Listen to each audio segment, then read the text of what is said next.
Katie Mohammed, an entrepreneur, producer, marketer, storyteller, and now a podcaster.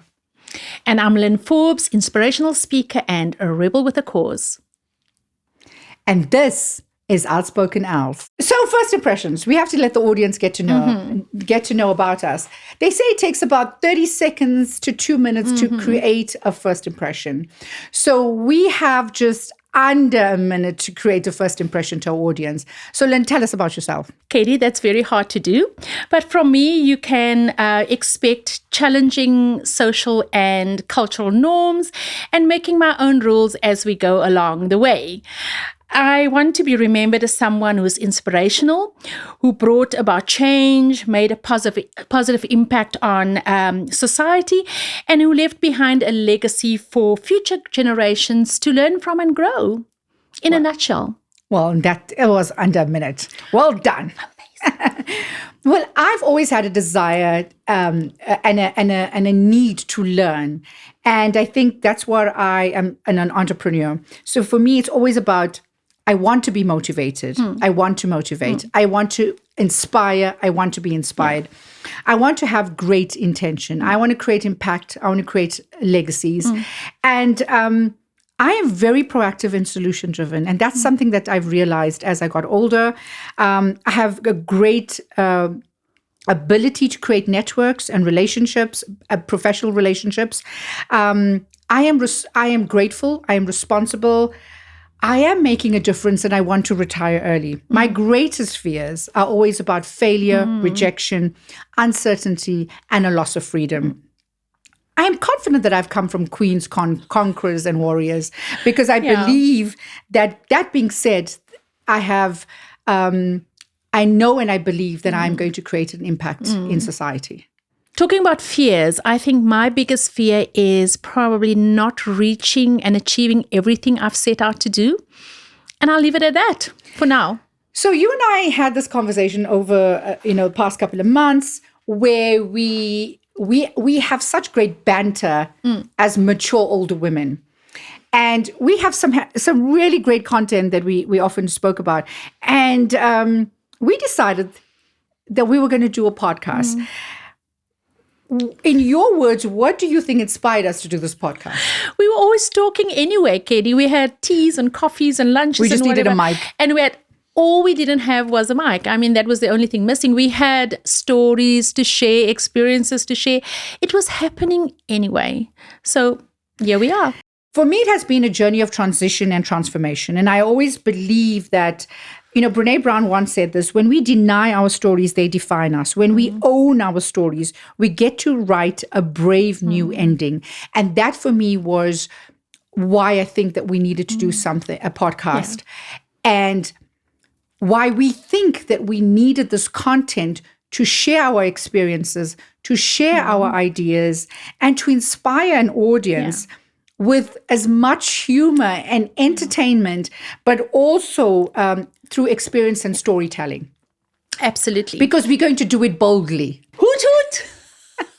Which goes to the fact is that why did we agree on this name? I know that we have feathered opinions. We are opinionated, but we are also frank. Yeah.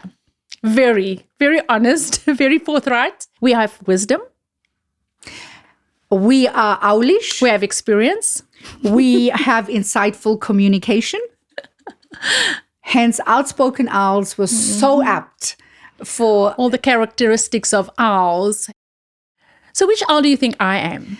I think you a lot of a tawny owl.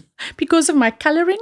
And the characteristics of a tawny owl. A tawny owl doesn't sleep at night. Oh, that's right. Although last night I slept. So what do you think? You are? Yeah. Look, I mean, you are Eastern.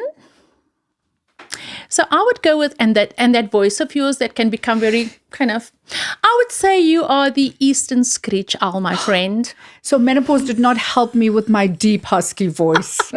I am a screecher. We're going to have to get to know these owls a little bit better, but that's what we're going to be, the tawny owl and the Eastern screech owl. And we have two other names that people call us. So how did that come about? Let's talk about that. Everybody knows me as Glammy. And we know why, because I'm a grandmother, the glamorous granny, Glammy, and that was the name Caro, my granddaughter called me. And because I was never going to be Gogo, right? Or Granny or anything like that. So, and then all of a sudden, it just became the name everybody called me. You sometimes even call me Glammy. Yes, I do. Auntie Babe. Yes.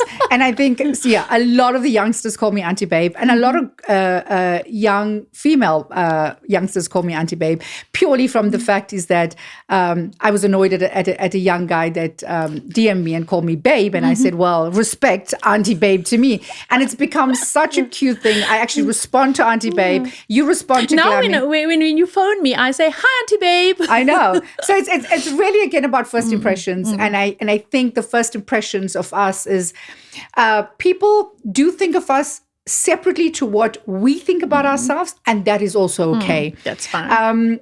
So we are going through this journey with some interesting topics.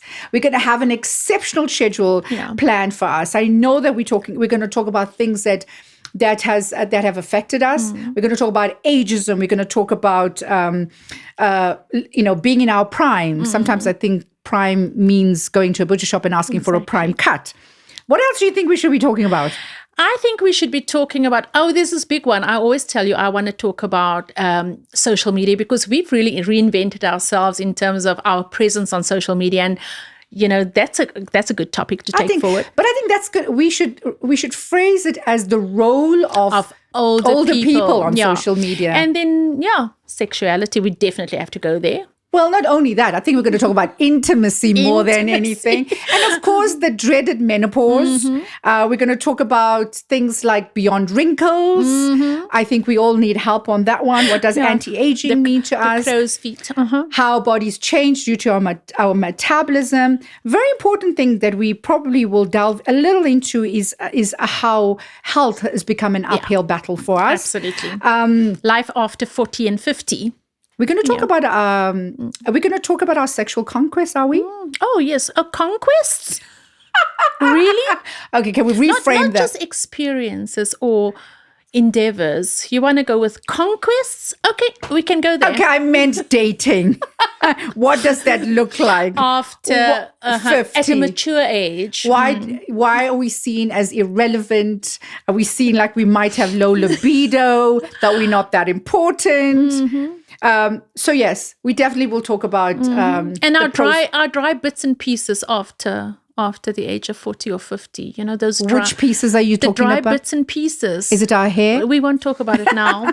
We'll leave it for later. So it's important. The most important thing we need to talk about is we can laugh through life, but what does the self-care checklist look like? That's something that we definitely going to talk about. Would we delve into friendships, society, and culture? Absolutely. Relationships. That will be a big one, right? We need to talk about that. And how that plays out, whether it's family, friends, associates, work. And I think I'll talk about my irritable owl syndrome. What my pet hates are. People are literally going to think that's your irritable bowels. And what advice we can give each other along the way. And I think that is something I am wanting to see. It's like we give each other advice, what kind of advice what kind of wisdom we might share. We might be able to share. I often say that wisdom is not taught. It's something that it's a quest that it's learned. So I think when we address a lot of the conversations, it's really about how we, together with our audience, will go through this journey of outspoken owls. And then also learning from each other, but also from our audience, because I have found that as much as people see us as inspirational, we also, because we do listen to younger people or listen to people in general, that we learn from each other irrespective of what our age is. So I would like to see that happen a bit more. So now you know what to look forward to, and we hope you join us in Parliament. A collection of owls, not government.